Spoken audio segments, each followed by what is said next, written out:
But let's ask the overwhelmingly obvious question. Why do this now? What are they distracting us from? That's always the question you have to ask with propaganda. There's some political prestidigitation going on. Do you think it could be distracting us from this?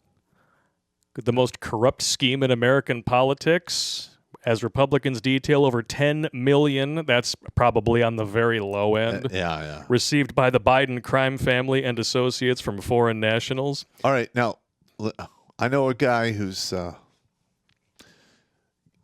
basically feeding me just a little bit of information of what's going on with this. Okay.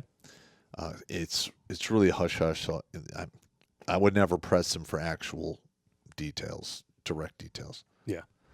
But they are searching for LLCs and shell corporations that have been set up within 3 or 4 years on each side of the one that they're looking at right now. Mm-hmm. And they're like, there's dozens of them. So if this one company has 10 million, who's to say that they didn't have 30 or 40 of these shell companies, LLCs, 10 million here, 5 million there. It adds up. Yep. I mean, it's detailed pretty well in this excerpt here near the bottom of the article.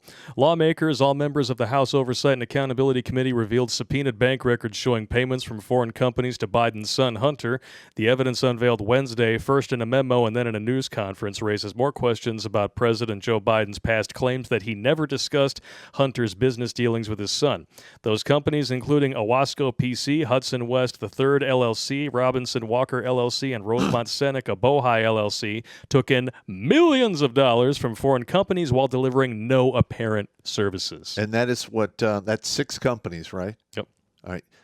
They are on the cusp of finding dozens more. So, so it's rumored. So it's, I mean, and I'm sure they're still going through the laptop. Oh, yeah. I mean, the laptop is the smoking gun. Yep. Which is why they had that fraudulent letter drafted by 50-some-odd intelligence, operatives, what have you, which was all complete bullshit. And now I guess the FBI today is refusing to turn over the whistleblower to Congress so that they can talk about that. I'm like, if that were the other way around, it would be called obstruction of justice. You know what? So there needs to be some accountability here. Especially to start throwing these fuckers in jail. Yeah, and the FBI, let's be completely honest, shouldn't fucking exist. It was put in place for prohibition and prohibition only, and since then it's become nothing but an authoritarian arm of the Democratic Party. And how many times have people royally fucked by the FBI crime lab? It's the FBI crime lab. It's the best in the world, but people get fucked left and right because there's all kinds of crazy shit going on in that. They're completely political. Yeah. We saw the text messages that were being passed around the 2016 election between Strzok and his fucking whore. Yep. So, I mean, we know that it's all weaponized politicization. That's all it is. It's just people circle jerking and back scratching each other for money. Shocker. Good. American politics has infiltrated, the law enforcement wing that's supposed to be independent from all that bullshit. Mm-hmm. Power corrupts. Absolute power corrupts. Absolutely. Every time.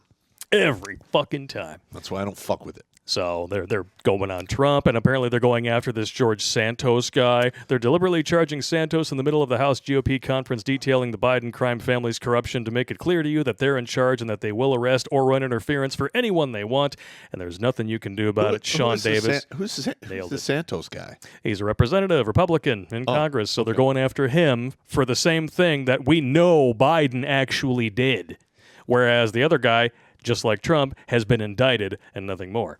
Whereas in this, we have concrete evidence from Biden's own son. And no indictment. Yeah, no indictment. Yeah, Shocker. Yeah. Shocker. You want to smell it?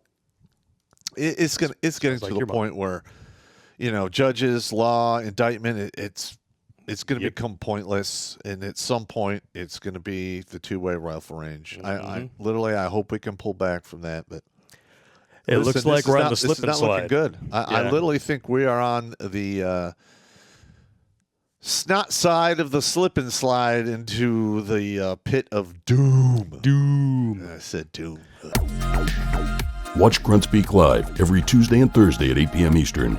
And if you want to join Popp for Supporters Sundays, go to redonkulous.com/donate and make a monthly pledge. A link is in the Meat Gazer box.